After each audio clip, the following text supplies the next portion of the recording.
रसूलुल्लाह सल्लल्लाहु अलैहि वसल्लम मदीना आए, तशरीफ़ लाए, तो आपने वहाँ पे नई इस्लामी सोसाइटी जो थी वो कायम।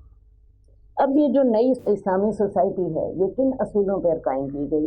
ये वही असूल थे जो हमारे दीन के बुनियादी असूल।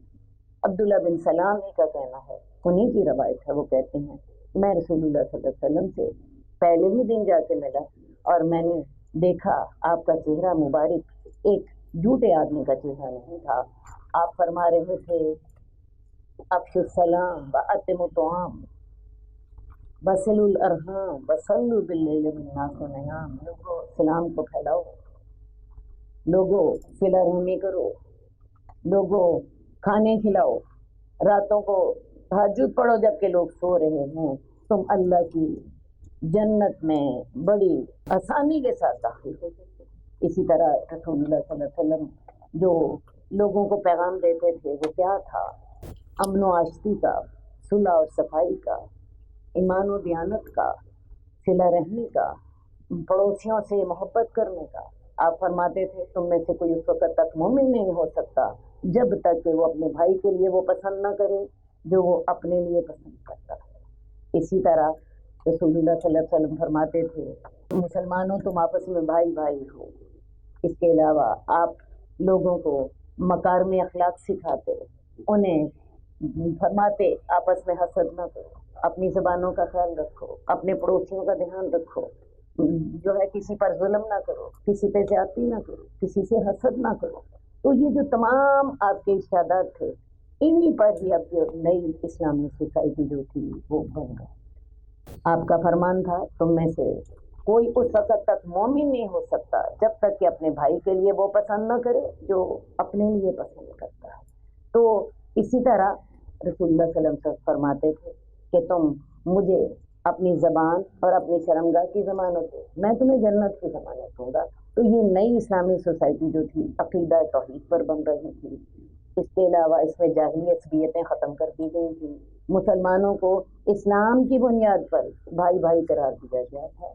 इसके अलावा इसमें वो जो जाहिलियत के तासुब थे और जाहिलियत की जो लड़ाइयाँ थी और हसद और बुग़्ज़ थे उनका भी ख़ात्मा किया गया था और एक नई इस्लामी सोसाइटी की बुनियाद रखी गई थी। और वो बुनियाद इस्लाम के जो बुनियादी असूल हैं और इस्लाम के जो बुनियादी जो अखलाकियात हैं उन पर इस सोसाइटी की बुनियाद रखी गई थी।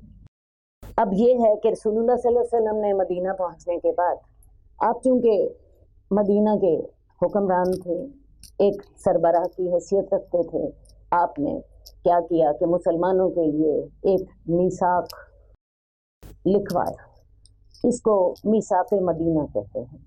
इस मीसाक मदीना की बहुत सी दफ़ात, जैसा कि एक हुक्मरान अपने लिए कोई आइन या मंशूर तय करता है, उसकी जो अहम जो थी दफ़ात वो ये थी कि ये जो इस्लामी मुआशरा है ये उन्हीं असूलों पर कायम होगा जो कि रसूलुल्लाह सल्लल्लाहु अलैहि वसल्लम जिसकी दावत दे रहे हैं। इसकी जो अहम दफ़ात मैं जैसे कि आपको बता रही हूँ वो ये थी किसी मोमिन को किसी काफिर के बदले कत्ल न किया जाएगा। इसके अलावा कि कोई मुशरिकीन मक्का की मदद नहीं करेगा, कोई उसे पनाह नहीं देगा, कोई किसी को अगर कत्ल करेगा और उसका सबूत भी मिल गया तो उसे कसास देना होगा। दियतों का जो पहले निज़ाम चल रहा था वो चलता रहेगा। तो अगर मदीने के रहने वालों में बाशिंदों में कोई झगड़ा होगा तो उसको अल्लाह और उसके रसूल की तरफ लौटा दिया जाएगा। मुराद ये था कि अगर कोई भी मामला हुआ तो रसूलुल्लाह सल्लल्लाहु अलैहि वसल्लम उस झगड़े का फैसला अल्लाह ताला की शरीयत की रोशनी में, अल्लाह के अहकामात की रोशनी में उसका फैसला फरमाए। ये तो रसूलुल्लाह सल्लल्लाहु अलैहि वसल्लम ने मदीना वालों के लिए एक मुआहिदा लिखवाया। इसके अलावा आपने एक मुआहिदा यहूद के साथ भी किया, क्योंकि जैसा कि मैं आपको पहले बता चुकी हूँ यहूद मदीने की सोसाइटी का एक बड़ा हिस्सा थे, तो उनके साथ भी एक मुआहिदा हुआ। उस मुआहिदे की भी बहुत सी दफ़ात थी जिनमें से अहम मैं आपके सामने रख देती हूँ। यहूद और मुसलमान मिल के इस रियासत का दिफा करेंगे। अगर مدینہ پر کوئی حملہ کرے گا تو یہود بھی اس میں اپنے مال اور جان کے ساتھ شریک ہوں گے۔ اس کے علاوہ ان یہودیوں کو بھی پابند کیا گیا کہ کوئی مشرکین مکہ کی نہ مدد کرے گا اور نہ ان کو پناہ دے گا، اور ان کا بھی معاہدے کا اہم حصہ یہی تھا کہ اگر ان کے درمیان جھگڑا ہو گیا تو پھر اس کا فیصلہ رسول اللہ صلی اللہ علیہ وسلم اللہ کے احکامات کی روشنی میں کریں گے۔